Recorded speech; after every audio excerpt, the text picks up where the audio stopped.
കേരള ബ്ലാസ്റ്റേഴ്സിന്റെ പരിശീലകൻ ആരാണ് എന്നതിനെ ചൊല്ലിയുള്ള ചിന്തകളും ആശയങ്ങളും റൂമറുകളും സോഷ്യൽ മീഡിയയിൽ ഇങ്ങനെ കത്തിപ്പടർന്നുകൊണ്ടിരിക്കുകയാണ്. ഈ ഒരു സാഹചര്യത്തിൽ ഗോവയിൽ നിന്നുള്ള മാധ്യമപ്രവർത്തനായിട്ടുള്ള മാർക്കസ് മെർഗിൽ ഒരു അപ്ഡേറ്റ് പുറത്തേക്ക് വിട്ടിട്ടുണ്ട്. എന്താണെന്ന് വെച്ചാൽ കേരള ബ്ലാസ്റ്റേഴ്സിന്റെ പരിശീലകൻ ഈ ആഴ്ച തന്നെ തീരുമാനമാവും. കേരള ബ്ലാസ്റ്റേഴ്സ് 4 പേരുടെ ഒരു അന്തിമ പട്ടിക തയ്യാറാക്കിയിട്ടുണ്ട്. ആ പട്ടികയിൽ നിന്നും ഉടനെ തന്നെ ഒരാളുടെ പേര് അനൗൺസ് ചെയ്യും. ഒരാഴ്ചയ്ക്കുള്ളിൽ തന്നെ അത്തരത്തിലൊരു തീരുമാനം, ഫൈനൽ ഡിസിഷൻ എടുക്കപ്പെടും എന്നാണ് മാർക്കസ് പറഞ്ഞത്.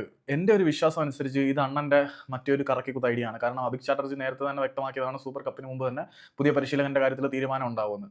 അപ്പം പിന്നെ ഈ അന്തിമ പട്ടിക തയ്യാറായി 4 പേരുണ്ട് ലിസ്റ്റിൽ എന്നൊക്കെ വേണമെങ്കിൽ തള്ളാവുന്നതേ ഉള്ളൂ. സോ മാർക്കസ് പണ്ട് മോഹൻ ബഗാന്റെ കാര്യത്തിൽ ഇങ്ങനെ ഒരു കറക്കിക്കുത്തി തള്ളിയത് നമുക്കറിയാവുന്ന കേസായതുകൊണ്ട് ഇപ്പോഴും ആ ഒരു തള്ളായിരിക്കാനുള്ള സാധ്യതകളെ പൂർണ്ണമായിട്ടും തള്ളിക്കളയാൻ പറ്റില്ല. എന്ന് വെച്ചാൽ ഞാൻ തള്ളാതിരിക്കുന്നതൊന്നുമല്ല, ഞാൻ ഇവിടെ നിന്നെങ്കിലും കിട്ടുന്ന സാധനത്തിനെ നല്ല രീതി മസാലയൊക്കെ കയറ്റിയൊക്കെ തള്ളും. അത് പിന്നെ കുറച്ച് പിള്ളേർക്ക് സ്റ്റാറ്റസ് ഉണ്ടാക്കാൻ വേണമെന്ന് പറയുന്നുണ്ടെങ്കിൽ തള്ളി കയറ്റുന്നതാണ്, അത് വേറെ കാര്യം. ഏതായാലും അന്തിമ പട്ടിക തയ്യാറായിട്ടുണ്ട്. ആ പട്ടികയിൽ 4 പേര് ഉൾപ്പെട്ടിട്ടുണ്ട്. അതിൽ നിന്ന് ഒരാളുടെ പേര് എത്രയും വേഗം ഒരാഴ്ചയ്ക്കുള്ളിൽ തന്നെ പ്രഖ്യാപിക്കപ്പെടും എന്നാണ് മാർക്കസ് നൽകുന്ന സൂചന. തൽക്കാലം നമുക്കിപ്പോൾ ആ ഒരു സൂചനയായിട്ട് മുന്നോട്ട് പോകാം, അല്ലാതെ വേറെ ഒന്നുമില്ല.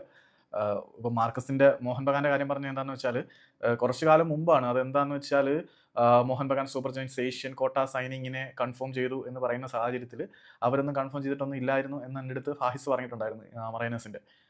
ആ സമയത്ത് വേണമെങ്കിൽ നമുക്ക് പറയാമല്ലോ, ഏഷ്യൻ കോട്ട സൈനിങ് ഒരാളെ കൺഫേം ചെയ്തിട്ടുണ്ട്, പിന്നീട് പറയാമെന്നാണ് പറഞ്ഞത്. അപ്പം നമുക്കും ഇരുന്ന് പറയാമല്ലോ, ഒരാളെ കൺഫേം ചെയ്തിട്ടുണ്ട് പിന്നീട് പറയാമെന്ന്. അന്ന് പുള്ളി അങ്ങനെ ഒരു സാധനം അടിച്ചിട്ടുണ്ടായിരുന്നു. ഞാൻ പുള്ളിയെ അങ്ങനെ ഒരു സംഭവം ഉണ്ട്, അങ്ങനെ എന്നോട് ഒരാൾ പറഞ്ഞിട്ടുണ്ടായിരുന്നു. അത് ഞാൻ ജസ്റ്റ് പറഞ്ഞെന്നുള്ള, അല്ലാതെ പുള്ളിയെ കുറ്റപ്പെടുത്തുന്നൊന്നുമില്ല. നിലവിൽ പുള്ളി ഏകദേശം ഒരു ക്രെഡിബിൾ സോഴ്സ് ആയിട്ടാണ് പരിഗണിക്കപ്പെടുന്നത്. മേ ബി തള്ളാവാനുള്ള സാധ്യതയുണ്ട്. കാരണം കഴിഞ്ഞ ദിവസവും പുള്ളി ഇങ്ങനെ ഇൻട്രാക്ഷന് വേണ്ടിയിട്ട് ഇത്തരത്തിലുള്ള സൂചനകൾ തള്ളിവിടുന്നു എന്ന തരത്തിലൊരു സംസാരം ഉണ്ടായിരുന്നു.